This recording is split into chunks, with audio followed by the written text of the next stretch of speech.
Napakita ko sa inyo dito ngayon kung gaano kaganda tong motor na to. Boom! Di ba? Napakaangas.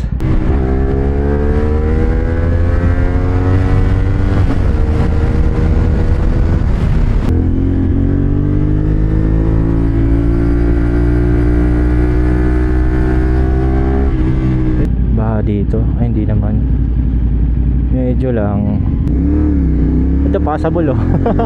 Ah, doon pala.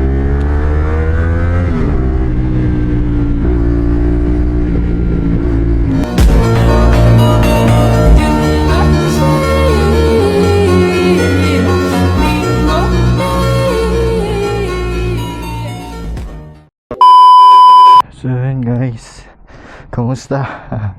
Ngayon lang ulit tayo makakapag-vlog. Nakalimutan natin maging vlogger. Ilang araw tayo hindi nakapag-vlog. Siguro linggo din no, kasi maulan. Bago-bago.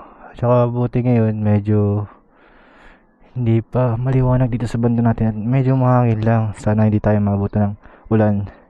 Kasi namimiss na talaga natin magmotor. Tsaka nakakalimutan na natin magsalita sa vlog. Kaya tara, para ma-enhance ulit natin yung napainit ko na tong motor na to. Bali itong motor na to guys is CF Moto 450 SR ng CF Moto.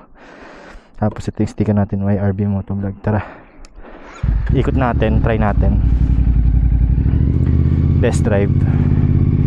Kasi nakakalimutan na natin mag vlog. Nawawala na yung pagka vlogger natin. Kaya tara at ibalik natin ang sigla. Maulan kasi, di ba? Tsaka nakakatamad talaga lumabas pag maulan. Tapos linis ka ng linis ng motor. Kaya tayo tinatamad tayo magmotor. At saka hindi na rin tayo nakakapag-vlog kasi maulan. So yun, kahit paano pala nakakamiss din magsalita ng ganito, mag-vlog. Kasi nakakalimutan na talaga natin mag-vlog eh. Ngayon, try natin ulit i-feel na vlogger ulit tayo. Kasi feel ko hindi na tayo vlogger. Parang nawawala na ulit yung pagkakulit natin sa pagsasalita dahil sa tahimik natin na buhay. Ngayon tingnan natin kung vlogger pa rin tayo. Traffic pa rin dito sa Giginto. Kasi hindi ko alam, kasi laging traffic naman dito wala namang bago. Kaya wag tayo dyan dadaan. Try natin umiwas. Kaya try natin dito dumaan sa looban na lang. Pero tingnan natin kung baha pa rin. O gusto nyo silipin natin yung sige, dito na lang muna tayo. Silipin natin yung dito medyo humupa na. Pero nung isang araw kasi ang lalim ng baha dito hanggang sa dito sa bandang baba ng tuhod na. Dito sa part na to hanggang sa baba ng tuhod na yung baha yung mga nakaraan. Pero buti humupa agad. Kasi dati medyo humina na yung ulan pero mabaha pa rin dito. Pero medyo nag-improve ngayon kasi wala na yung tubig. Medyo wala na yung tubig.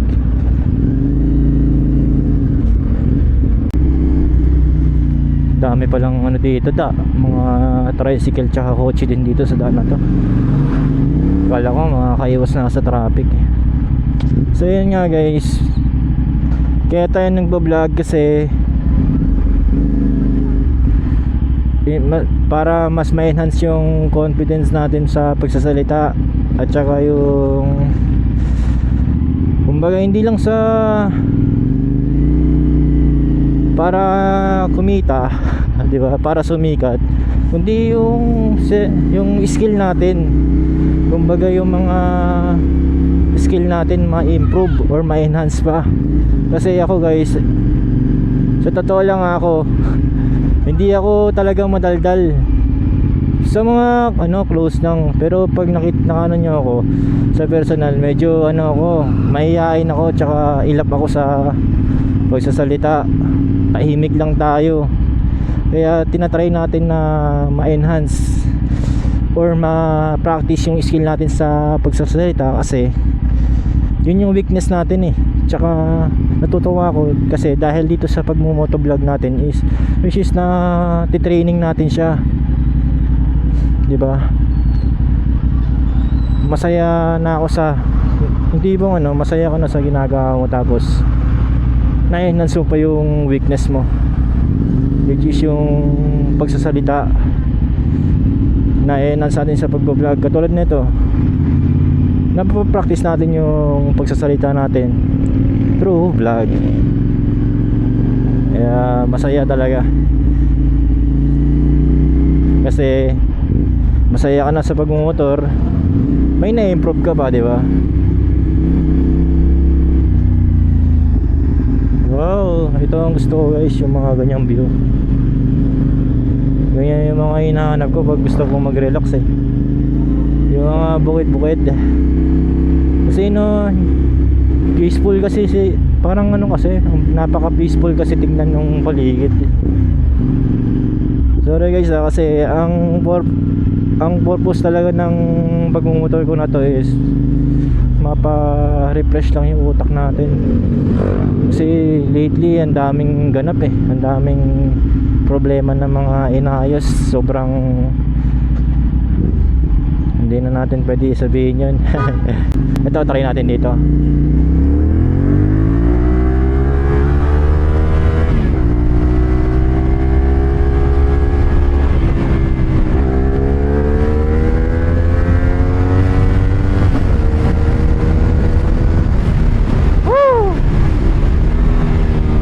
Diba, grabe.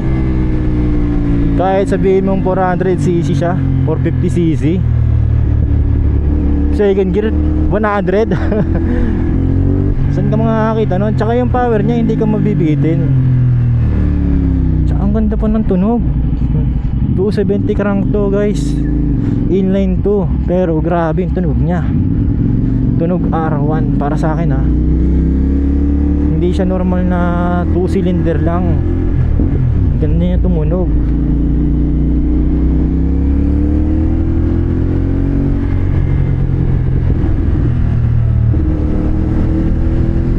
Diba ganda ng handling natin. Ganito yung masarap na panahon guys. Yung para sa akin ganito yung pinaka best na panahon yung hindi siya mainit, hindi rin siya gaanong maulan.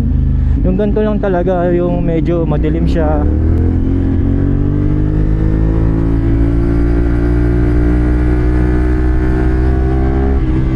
Medyo madilim siya, tapos walang araw. Kumbaga may enjoy mo talaga yung iba yung hangin Alam mo yung hangin na may lamig siya, tapos basta iba yung feeling, presko, grabe, sobra. Ganito yung masarap. Ito yung masarap sa pagmumotor, dahil na ganito yung panahon. Sakto lahat. Sakto lang ulan ngayon. Paulan pa lang, feel ko paulan pa lang, pero sana makauwi tayo bago umulan. Pero at least masaya tayo ngayon kasi nakapagmotor tayo. 'Di ba? Iba yung impact talaga ng motor sa akin. Para tayong lumilipad may freedom tayo. Malayang malaya. Baha dito? Ay hindi naman. Medyo lang, pero passable naman siya. Dahan-dahan lang kasi mahirap mabasa sa mga gantong baha, lalo na pag may mga sugat tayo sa paa. Hindi kasi natin alam kung saan galing yung baha na yan Kaya hindi ako masyado naglululusong sa baha, kasi hindi natin alam kung saan galing yung baha. Lalo na diretso yan, nagmi-mix yan, kanal tsaka yung baha. Kaya Safety first. Uy, grabe, lalim na nito ah. Kasi may sugat kasi tayo sa paa guys. Kaya yun, hindi natin ni-release maglusong-lusong. Kasi di ba, once na may sugat ka sa paa, hindi ka pwedeng ano, parang madali kang pasukan ng mga bakterya na ano, kasi open yung sugat mo eh. Pasok agad sa loob mo. Malakas na yung hangin. Mukhang andyan na. Malapit na. Sana mag-buzzer beater tayo sa ano, bahay bago umulan, para di na tayo maglinis. Napakahirap pa naman tanggalin ng ano, acid rain. Tsaka yung mga kadena, tsaka yung brakes, mga tornilyo ng ano, madaling kalawangin pag nabasa ng ulan eh. Grabe yung ulan. Lakas ng ano niya, lason niya. Lakas ng lason no. Hindi, lakas niya mga ano, passable tuloy. Like, na ano ko na yung passable na word. Tayo na kasi, saan ko ka ba nakuha yung passable? Ito passable oh. Ah, doon pala.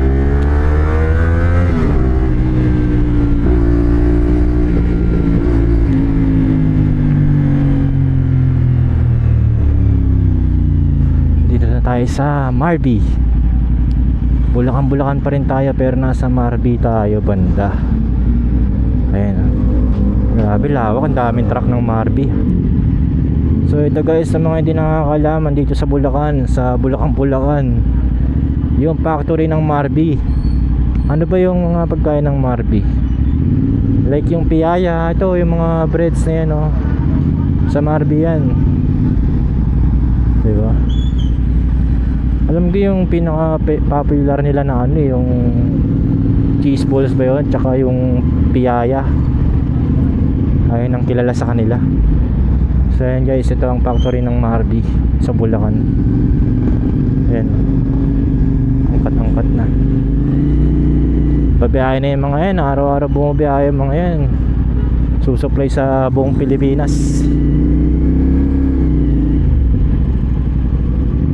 Kaya maganda rin kasi yung mga tao dito sa Bulacan, halos tao dito sa Bulacan is nagtatrabaho dyan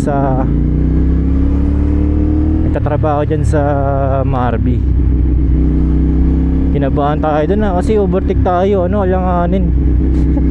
Basa, tsaka biglang ligo pa no, may chance tayo na dumulas dun eh. Kaya medyo nag-alangan tayo. Wala eh, nakapasok na eh. Pero next time hindi na uulit, para maiwasan na rin yung ganun.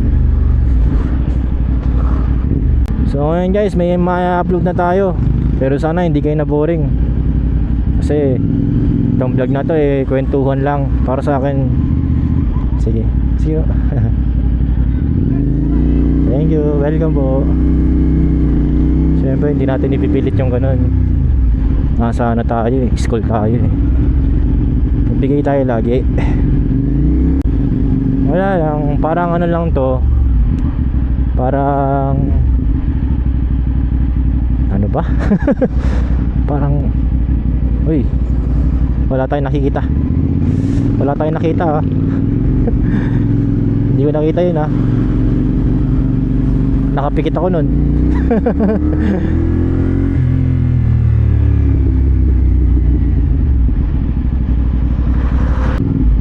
Masyado kasing tahimik lang tong Tambucho, kaya parang hindi pansinin tong motor na to eh. Pero guys, napakita ko sa inyo dito ngayon kung gaano kaganda tong motor na to.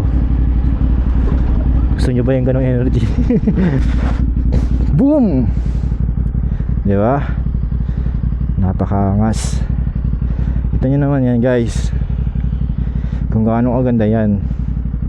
Nakita nyo ba yung headlight na yan? Napaka-aggressive ng looks niya dahil dito sa design ng headlight niya. Tsaka naka Brembo brakes na rin siya. Wala ka na masasabi kundi wow, diba? Para sa akin, sa looks, panalo siya. Tapos sa power, hindi ka niya ipapahiya. Kasi tugmang-tugma yung ano niya, yung build niya. Kumbaga, tangina no, tangina tuloy. Bawal pala, censored. Grabe yung pagka-design niya na parang ang bilis niya tingnan. Kung paano mo siya isipin kung gaano siya kabilis, ganun din siya mabilis. Ano daw? Hindi, basta yun. Maganda siya. Yung itsura niya sharp, no? Tapos yung power niya okay, mabilis talaga. Bibigay niya yung power na gusto mo. Para sa akin, sa mga gustong kumuha ng entry level na big bike pang expressway na affordable at saka hindi kay papahiya sa looks tsaka sa speed, isa to sa mga re-recommend ko, ang CF Moto 450 SR. So yun lang guys, ito yung place na masarap tambayan kasi yun naman kung gaano kahangin. Kasi dito tayo lagi nagpipictorial ng mga motor natin kasi napakaganda ng view. Saka nilagyan na rin natin guys ng YRB sticker guys, no? Tingnan mo naman kung gaano kaganda yung sticker natin. Parang mas nagiging sporty lalo yung motor pag may YRB na sticker. Pogi, no? Tapos meron din dito sa tank. Gandang ganda ako sa sticker guys. Yun, tara, uwi na tayo para matapos na to. Hindi, sarap. Vlogger na ulit ako guys. Vlogger na ulit. Hindi siya magalaw, oh. Tingnan nyo, hindi siya magalaw sa pag iaano mo siya. Ano, hindi siya masyadong magalaw. Friendly siya. Okay na okay yung stability niya. Kasi kayang-kaya rin mag-once. Hindi, kahit naman wala yung ganto na damper, okay pa rin kasi nakatry ako dati ng stock lang. Okay pa rin eh, nabibitawan pa rin, nakakapag-once tayo ng matagal. Pero ito, mas maganda sa mga sports na may damper tayo kasi anti-wobble. Yun yung death wobble, yung gumaganon sa high speed. Yun, prone kasi yung mga sports bike sa ganon. Kaya for safety, mag-i-invest ka lang naman ng mga ilang libo, 5,000 ilan, mga ano lang, di ba? Safe ka na, masusure mo na pag nag high speed ka, di na magtatang slap yung ano mo, manobela mo. Di ba? Tatapusin. Grabe yung hangin, oh. Kita nyo ba yung hangin? Saan yung hangin? Yun, tingnan nyo yung hangin, ang sarap, oh. Dito natin tatapusin yung video. Let's go.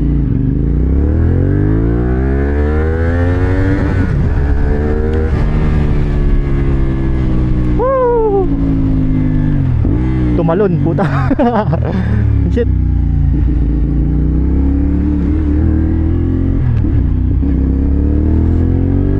Bye bye.